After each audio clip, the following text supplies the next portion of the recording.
Alright, so I'm gonna switch things up today and share a little bit more personal story about my spiritual awakening while I was living in Mexico. And I have a video on my channel about my experience teaching in Mexico, and you can check it out. I think it's over here. I'll link it above. Anyway, so I'm going to share my story as I take a little trip to Publix, which is the grocery store here in South Florida that everyone goes to. Mostly they go to Publix. And I'm actually just picking up my Instacart groceries. Definitely not getting it delivered today because the delivery was just getting so expensive. It was like they wanted $7 tip today, and I live only 3 minutes from Publix, so I'm not going to pay $7 for them to drive 3 minutes. So I'm gonna go pick it up. And anyway, I'm gonna try and catch some footage along the way and fill you in just a little bit more about my spiritual awakening in Mexico.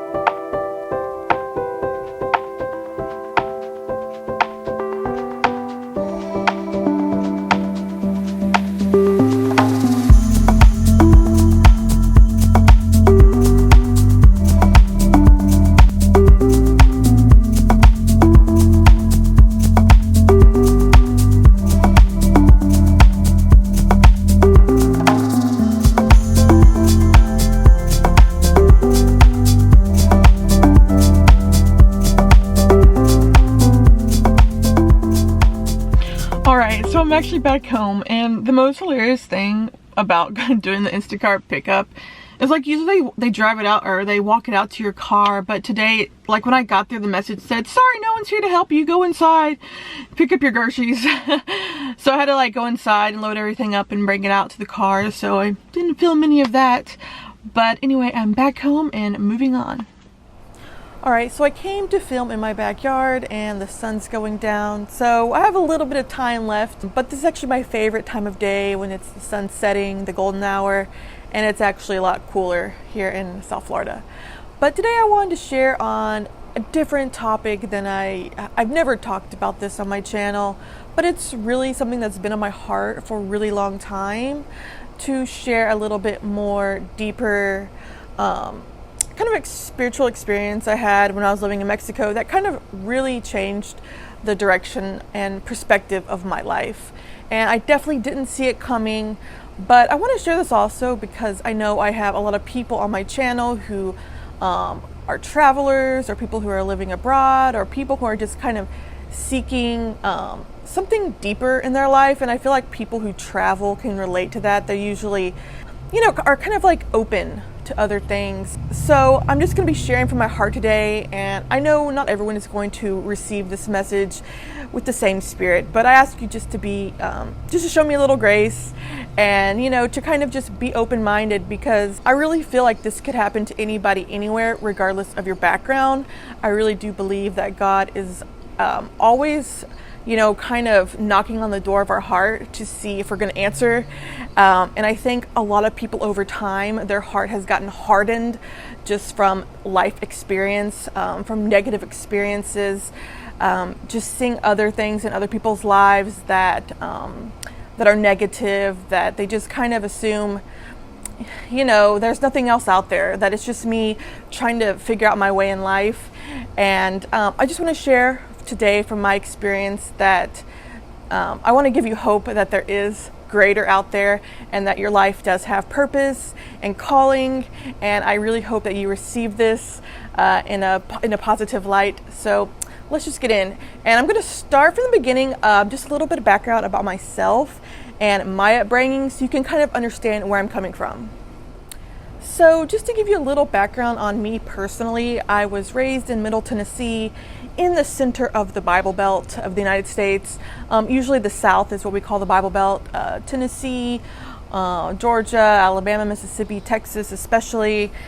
And the funny thing is though, like growing up, I did go to church all the time. And I never really doubted that God existed, because it was so common in that culture that everyone just went to church and everyone just believed. And I never really had other friends or people question my beliefs. But even though I went to church and all that, like I never really felt like I knew God, or I didn't understand the Bible. I didn't understand what the Gospels meant. I couldn't relate to people that converted later in life who were super excited. They would like come to church and share a testimony. And I remember thinking, like, what are they so excited about? Like, I just had this legalistic, religious view of God, that church and religion in general was just about like going to church, being a good person, being obedient, being perfect, essentially. And I think for a lot of people that's a huge turnoff, because they give up straight from the beginning. They're already like, I'm not perfect, and I want to live whatever way they want to live. And so they just kind of cut God off. And even if they know deep down in their spirit that God is real and that he's, watching out for you, they kind of cut him off and put God on the shelf. Like, you know what, I'll think about that when I'm 60 or 70 or 80, when I have really nothing else to do. But when you're in like your teens or your 20s or 30s, even beyond, you think, you know what, I'm just going to do what I want to do and live how I want to live, and just, take the consequences as they come, as life lessons and all that. So I definitely, growing up, just felt like, I just had to go to church, and that's what a good Christian does. But I never really made friends at church, and I never really felt super connected to my church. We would go across town, so the kids, a lot of them were homeschooled, or they went to a private school. So I didn't really have social connections at church too much. I just like wanted to go for like the ice cream and watermelon they had after church a lot of times in the summer. And that was like about it. But I really didn't enjoy Christian concerts, music, just even doing church things with other people from church. I wasn't excited about. I didn't really like. And even once I got to college, I went to a Christian university that my parents really wanted me to go to, and I didn't really have a huge desire to go to university out of state. I just wasn't that mature to live on my own at that point. So I went to this Christian university in Nashville. And but even though it was Christian, outside of Bible class and chapel that we had every single day, like I never once had a conversation with anybody about Jesus or the Bible, or what do you think about this? Like no one ever questioned their beliefs there. So all throughout college, even though I went to a Christian college, I never felt like any connection to God or the Bible, or I honestly was just not even thinking about it. In my mind, like I thought, okay, you know what, if I don't do drugs, I'm not sleeping around, I'm, not cussing, not doing all these things like legalistically a religious person might think that, I shouldn't be doing. I thought, if as long as I do that, I'm good. And later I learned that it's, about grace and not about being perfect. But at the time in college, that was like my biggest takeaway from going to a Christian university. And honestly, even to this day, I don't really talk to any of my friends from college. It was just kind of like, let's go there, let's get the degree, and then let's leave. So after college, I went to Spain, and I talk a lot about that on this channel. And during that time, it was a really impactful time in my life where I was around all different kinds of people from all over the world. And in Spain, not very many people are Christian. There's it's a Catholic country, but I've noticed over time there's a lot of differences between Catholicism and just like your everyday Christian. And for me, I kind of just see it as a different approach to believing. And I did go to church while I was in Spain, and even after college, I got a Bible when I graduated. So I decided that when I was in Spain, I was going to read the whole Bible, and I actually did in a year and a half. I do think, even though I didn't know always what I was reading, that just by reading and getting that word into my spirit, like God definitely protected me from a lot of not good situations there.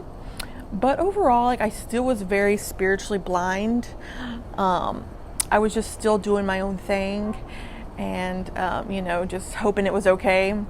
It was a learning situation, just like meeting people and, just experiencing another culture outside of the Bible Belt. And to be honest, I really loved it. I feel really at home when I'm in Spain. I don't know why, I didn't really have too much spiritual transformation.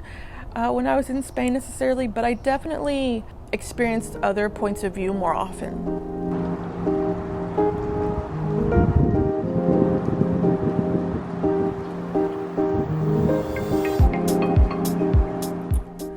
Alright, so it's a new day. It's a few days later actually. It was getting dark and it was just noisy outside, and I had other few things to do, so I decided to finish this a few days later.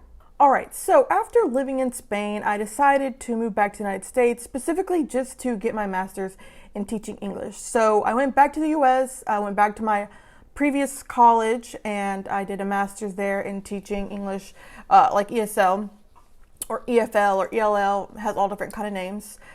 So anyway, I wish I'd given myself a little bit more time to really decide if that's what I wanted to do. But anyway, I went ahead and did it. I did graduate. I got the master's. I went to California that summer in 2012 to do a special summer camp on the campus of UCLA. It wasn't for UCLA. We were just renting their facilities. And so after finishing my master's, after doing that summer camp, I moved back to Florida in August of 2012. And I decided to just take a break from working. Like, I just felt like I needed to just take a break, refresh myself, and figure out what new direction I wanted to go. In the meantime, I had started meeting people and just started dating, and I met this guy, and on his profile, I don't know if he said he was Christian or not. I was looking for a Christian person, even though I really wasn't going to church myself, and I wasn't really a real Christian. I just kind of was I grew up being Christian, going to church, so I knew, okay, I should probably look for another Christian person. I knew my parents, wanted me to meet someone Christian, so I made sure to look out for that. But I wasn't super discerning on how serious of a believer they were. I was just okay, any old Christian will do. But of course, after a while, after dating this guy, I realized that he was just saying he was Christian just to date me, and that he really had a lot of anger issues. I could tell he was angry with God. He had a lot of his own personal issues that, of course, I could not help him with. And deep down inside, I really knew he wasn't the right one for me. In my mind, I'm he's just Mr. Right now for me. And that did cause a lot of problems in the relationship, and it was really a huge waste of time. And I didn't have enough maturity to know it at the time. And it was wrong. It was really wrong for me to continue to date him, knowing I never saw a future with him. But anyway, one of the girls that I worked with in California, I saw on Facebook that she was teaching in Mexico. And her pictures looked really cool. They looked really good. I was like, you know what? Maybe my next step is to go to Mexico. Okay? So I was thinking about this in September 2012. I got an interview with her boss at her school in Mexico. And pretty much over the next few months, it worked out that I was going to be moving to Mexico around the end of December. And I thought in my mind, I said, okay, this is a perfect opportunity for me to break up with this guy. And without it being about him necessarily, I'm going to go to Mexico and, long distance, that's just not going to work out, whatever. So I did kind of do that. It did kind of take a while to really break it off. I mean, we did have fun together, so I'm not going to say that it was all bad. But overall, looking back, it was a really bad relationship for me. And it really pushed me in ways that he kind of forced me to make a decision. Was I going to be a real Christian or just be a Christian in name only? So he really was really pushing all my buttons to kind of really force me to say, hey, are you going to stand up for what you believe in? Or are you just going to fall for what anybody tells you?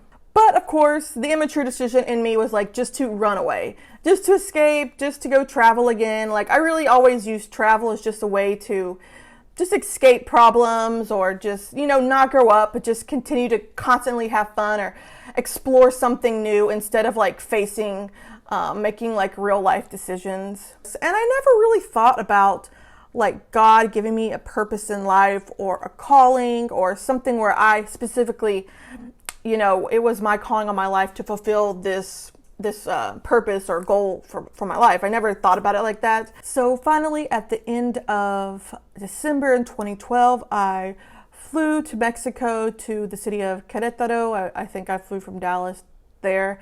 And the girl that I had taught with in California, I kept on trying to get in contact with her, and she was not answering the messages.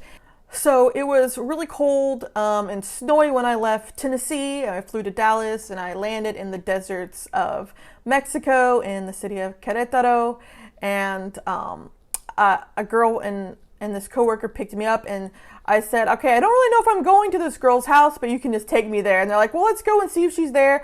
I don't think that she responded to their text messages either. So this kind of wasn't like a good starting point. I probably should have gotten like a hotel.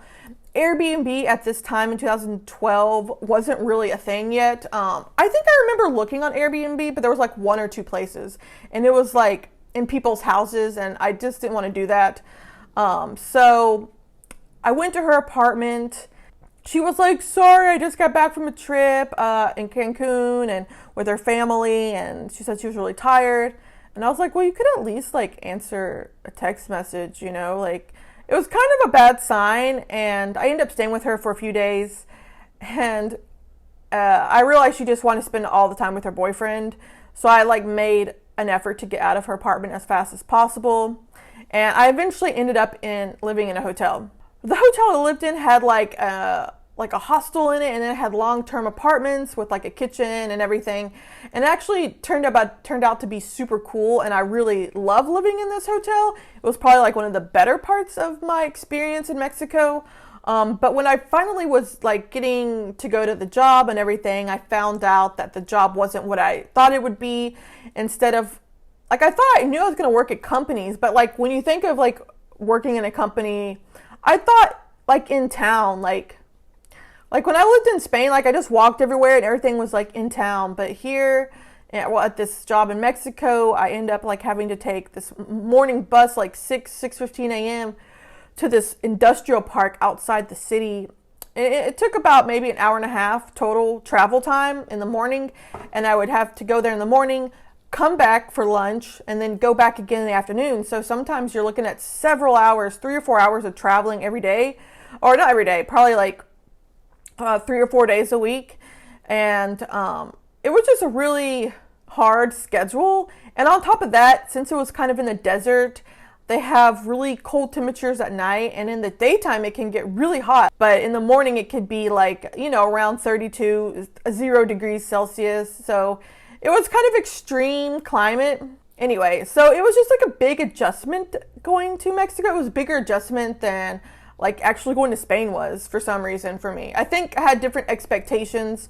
And another thing in the city of Querétaro, really, it's kind of like it has a historical center, but you really do need a car to go a lot of places. But it was a little bit harder to get around. So anyway, like I felt like the first week or two, like not that I regretted it, but I was like, I really don't see myself here for 6 months. I was like, you know, just cold temperatures. And the girl I was friends with, like she did not ignore me, but she just kind of kept to herself, and she was with her boyfriend all the time. So I just quit bothering trying to hang out with her. But fortunately, like I did make some other friends with other teachers at the school. So I met another friend, and we did a little bit of traveling together, and that was pretty fun. But overall, like it was just a hard schedule. And every morning I'd be riding the bus at like 6:45 a.m., just like staring out the window at the desert. And I was just thinking to myself, like, how did I end up here? Like, was this the right decision? You know, like when you get into a situation, you're like regretting all the steps leading up to that point. I was kind of having those thoughts.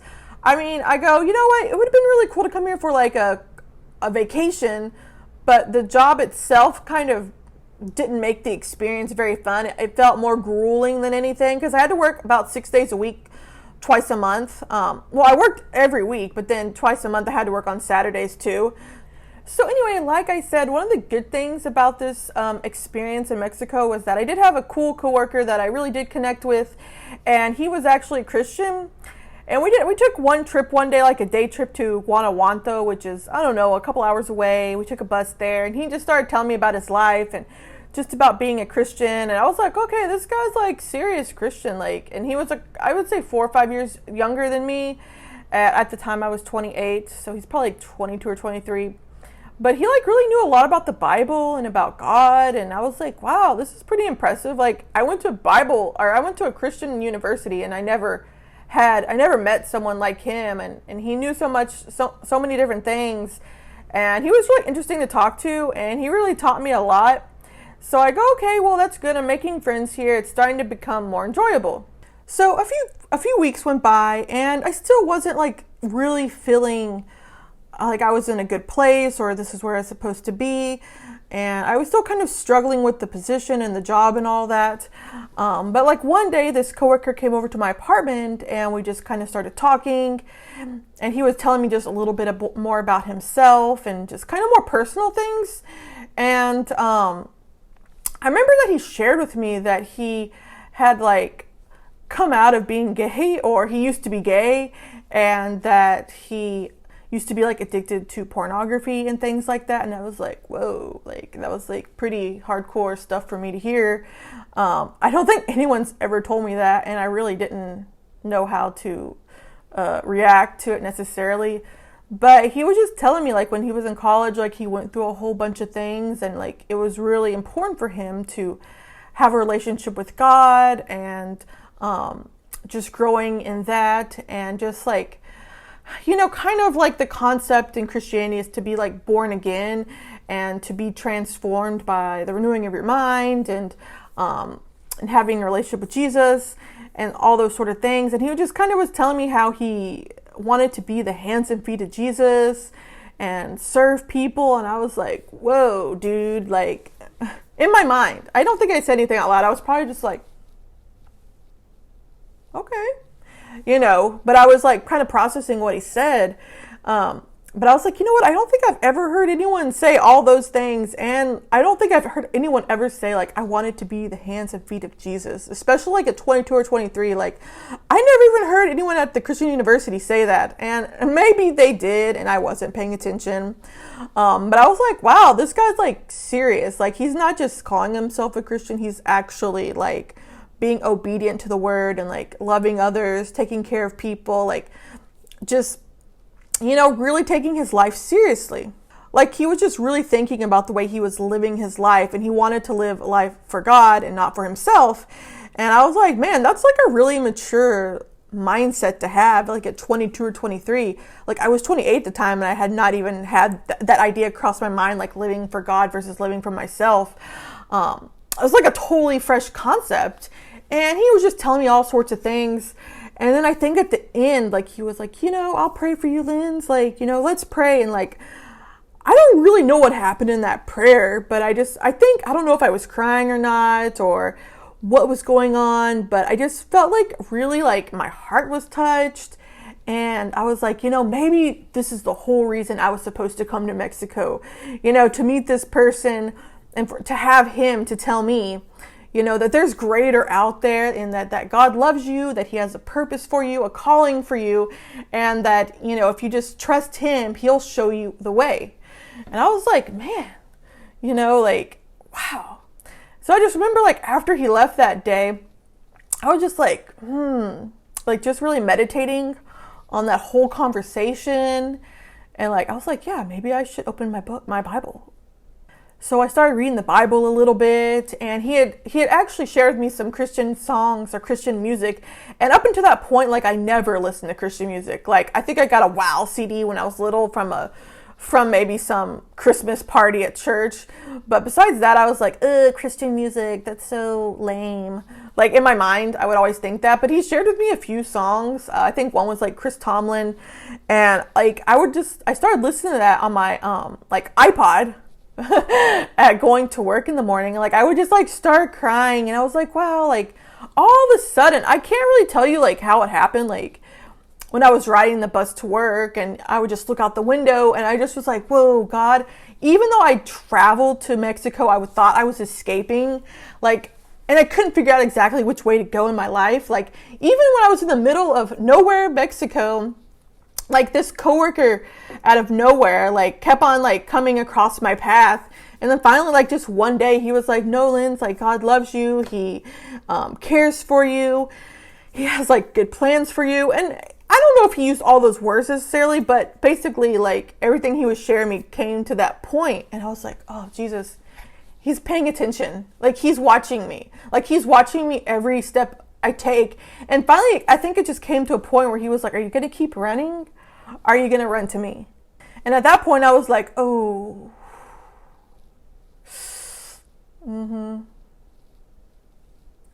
So a few weeks went by, and I was just really starting to experience joy in the Lord. I was like, wow, like I just felt like a veil was lifted off my face.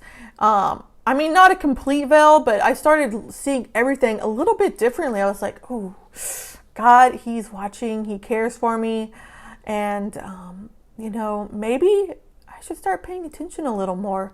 So over those few weeks, I was reading the Bible, I was praying, and I just really felt like God had something more for me, and I needed to search it out and find it. And on top of that, a few weeks later, this coworker told me that he was leaving to go back to the States, and I was super sad because I thought to myself, well, as long as he's here, I'd have someone to talk to and hang out with, I'll try and stay, as long as I can.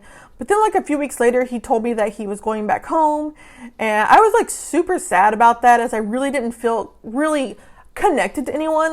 I had other friends in the hotel, but I realized at that point, a lot of them just, I don't know, at that moment, I was like, I don't want to live the way I was living before, just hanging out with whoever, pretending to drink, but not really, because I really didn't drink, but I would just hold a drink and pretend all the time because I didn't want to say no. And I didn't really know even how to find friends that were, I guess, godly friends. So I was just kind of okay, what do I do next? So I had been praying for things and for direction, and I really felt like God put on my heart that he's okay, I want you now to go back to Florida and to go to church. Find a church, go to church, get committed, and as you go, you're just going to get more and more revelation, direction, clarity in life, and, build a relationship with God, basically. And I was like, all right, okay, so I'm going to go back to Florida. So I remember I gave them about a month's notice because I figured, okay, that's plenty of time for them to find somebody to take this position. I never signed a contract, so I wasn't really binded for 6 months. I thought they'd give me a contract, but they never did. So the person who took my job ended up quitting the second day. So that just kind of goes to show you how demanding it was. They were 2 days, they were I'm done. But I had already gone to Mexico City, and I was on my way to Mexico City, basically, getting ready to, I stayed there for a few days in Mexico City just to hang out and do some shopping and see around. And then I was going to fly back to the United States on April 1st. So when I get back to the United States, I was super excited, and I was I had a new joy and a new direction. And I was all right, so I'm going to find a job, go to church, and just start living in a new, fresh way. But as you remember, I had this bad ex-boyfriend, and he was still a bad ex-boyfriend. But, and sometimes you just have these weak moments. I was well, who am I going to hang out with? And I had another best friend at the time, but she was in nursing school, so I didn't really see her too much. And anyway, so I told this guy, I was you know what? I feel called to go to church. I'm going to go to church.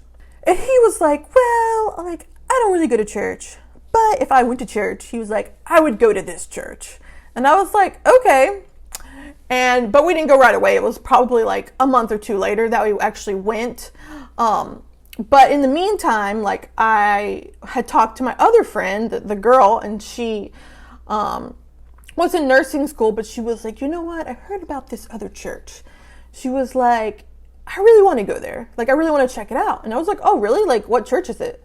And it turns out it was the same church that the bad ex-boyfriend was telling me to go to as well. And I was well, okay. Two different people who never talked to each other both told me to go to this church. So I was okay, I'm going to go. So the first time I went with the bad ex-boyfriend to the church, because he knew he had some friends there. And so I went with him. And wow, it was amazing. It's a non-denominational church. And I'd always grown up in denominational churches. And it's also a little bit more modern service style. So it was a fresh kind of church I had never really been to before. But I just remember sitting there, and there was a guy from India speaking that night. I think he was like a pastor from India, and he was just kind of telling us about different things going on in India. And that really piqued my interest because like I love hearing about stories like from around the world, and I was like totally into it. But my bad ex-boyfriend, he was just like, that was so boring. And it was kind of interesting how we both had sat there through the same service, and like I totally got so much out of it, and like he was just totally like zoned out, like it just went one ear out the other. He was totally not interested in anything at all. And I was like, man, that was so amazing. Like, I think I went and talked to this guy afterwards, this pastor. Like, I just wanted to hear more of his story. And so after that, I continued going to the church. Things with the ex-boyfriend kind of fizzled. He ended up moving away by the grace of God. Thank goodness. And I continued going on to this church at least for 9 months. Like, I would be going every Sunday, and like I would literally just cry through the worship part for like 45 minutes to an hour. Like, I just remember thinking, wow, like there's so much more to God that I never experienced growing up. Not only that, just like I just was getting revelation after revelation. It was just crazy. And even in those 9 months, I never really made friends. Like, I just snuck in and like I snuck out, and I was just kind of like developing my own thing with the Lord. And I feel like he was just like breaking off like wrong thinking, like wrong mindsets, just things that weren't godly out of my life, like bit by bit. And I really, for the first time, that was the first time I ever felt connected at a church, like in my whole entire life. And I was 28 or 29 by that time. Anyway, like I was doing like this Friday night Bible study, and that's where I received what they call the baptism of the Holy Spirit. And that's something I never, in my church growing up, they never talked about that. There's so many differences between different denominations that I've learned a lot about in the last few years. But even after that baptism of the Holy Spirit, let me just tell you, like, I thought like the veil was lifted, but I had like a whole new veil lifted. And really from that point on, I just saw the world in a whole new light. All right, so I had a little interruption, but I'm going to keep on going and quickly finish this video. So basically, after starting to go to church again for the first time, like in my adult life, like on my own, going to this Bible study, I was like reading the Bible too. I was listening to different people, different teachers on YouTube and other places. Like I really started to grow in my understanding of God, of life, my purpose, direction, and just like the authority of the believer, like, just the power of prayer and all these different things. And I really got excited about life. Like I would no longer felt like I was just like being tossed to and fro by the wind and the waves. And I actually felt like, okay, I'm going in a direction, and I feel like I had a real purpose and calling on my life. I wasn't really afraid to share that with my friends anymore. Before in the past, I'd been really like 007 Christian, like, I'm afraid, like, what are they going to say? Like at this point, I didn't care, like I realized I was missing out on so much in life by, kind of doing things my way. So with that being said, I'm going to, end this video here. But if you have any questions or comments, you can leave it below or shoot me an email. But I really hope this blessed you, and that if you feel like, hey, God's been talking to me, he's been like trying to reach out to me. I definitely feel like he is, and he wants to connect with you. So just like open your heart, pray for him to show you, bring people across your path that like could help you as well. I encourage you to find a church. You can go to a few places, but hey God, where do you want me to go? Like, who do you want me to connect with? Like he'll have all the answers for you. I hope it was a blessing again. And I don't know if I'm going to make other videos like this, but we'll see. Anyway, thanks so much for watching, and have a great day.